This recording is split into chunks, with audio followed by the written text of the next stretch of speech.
ça montre que d'abord le risque zéro n'existe pas, qu'en plus on ne pourra pas mettre un policier derrière chaque personne ayant été impliquée, et qu'en revanche, ce qu'on demande déjà depuis longtemps, c'est un fichier et plus de surveillance des gens qui ont eu des liens avec le terrorisme, parce qu'il était quand même connu des services.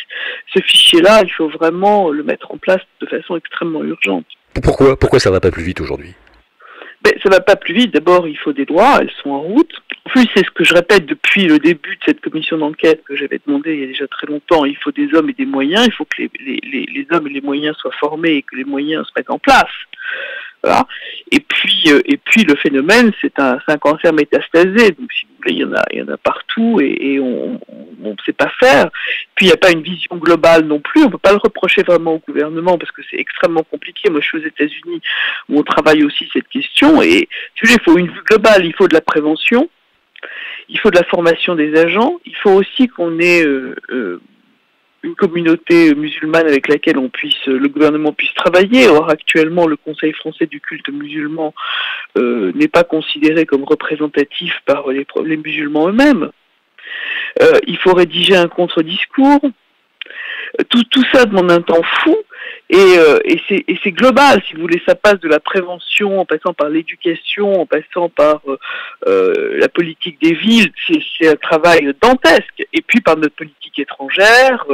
Et puis tout ça. Donc, si vous voulez, c'est vraiment un travail très global. Et pour l'instant, on a des difficultés à mettre tout ça en place. Mais c'est en route, mais c'est long. Vous dites aussi qu'il ne faut pas se cantonner au site du gouvernement pour sensibiliser à tout ça. Non, mais il ne faut surtout pas. Ah non, attendez, de toute façon, tous les services du monde considèrent que faire de la déradicalisation sur un site gouv.fr est une ânerie. Vous n'aurez personne qui va croire à un discours de les gens sont en train de se radicaliser. Vous voyez, ils deviennent extrémistes, ils ont un islam dévoyé, ils veulent faire la guerre en Syrie. D'accord? Vous croyez qu'ils vont aller regarder un site gouvernemental? Enfin, très sérieusement, c'est pas possible. Alors, c'est pas le nombre de connexions qui compte, parce que c'est vrai qu'il y a beaucoup de gens qui s'y connectent, mais c'est pas une vraie mesure. Mais il y a aucun site gouvernemental ne fait de la déradicalisation. Je veux dire, les gens vont pas aller se fier à un gouvernement que par ailleurs ils rejettent complètement par leur comportement.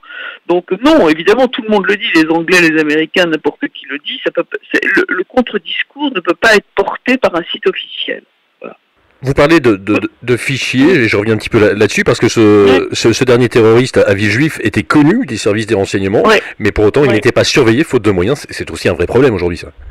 Mais vous avez beaucoup de gens, on ne peut pas mettre un policier derrière tout le monde. Donc il faut trouver un système. En plus, si vous voulez, c'est exactement le schéma de Kouachi, c'est le schéma de Koulibaly, c'est le schéma de Mera, c'est le schéma de Nemouche. Vous voyez, il y a des gens, et puis alors on commence par dire c'est un loup solitaire, et puis 2 heures après on se rend compte qu'il avait des liens en Syrie. Vous voyez, on recommence, on reprend. Si vous regardez un peu le schéma, c'est à peu près la même chose que ce qui s'est passé avant. Donc il faut quand même qu'on essaye de réfléchir, sachant que 1, le risque zéro n'existe pas, 2, que la mobilisation du gouvernement est complète. Et que la mobilisation de la majorité parlementaire comme de l'opposition est tout aussi complète. Il y a pas on va pas faire de querelle politique sur ce sujet, mais sachant que c'est très très compliqué à gérer. Mais encore une fois, le renseignement c'est essentiel, et puis le fait de mettre des moyens au bon endroit, ça n'évitera pas les choses. Mais peut-être qu'on arrivera à mieux surveiller des gens qui ont eu déjà des liens avec le terrorisme. Ça, je pense que, vous voyez, c'est ça l'esprit. Il faut essayer de centraliser les moyens sur des gens qui ont déjà attiré l'attention, sachant que des gens qui n'ont jamais attiré l'attention pourront se comporter de la même façon. C'est un sujet vraiment dantesque. Hein. C'est vraiment un sujet très très compliqué. Et là, encore une fois, on a un schéma qu'on a déjà rencontré. Et vous voyez bien qu'une nouvelle loi sur les renseignements n'y changeront pas grand-chose.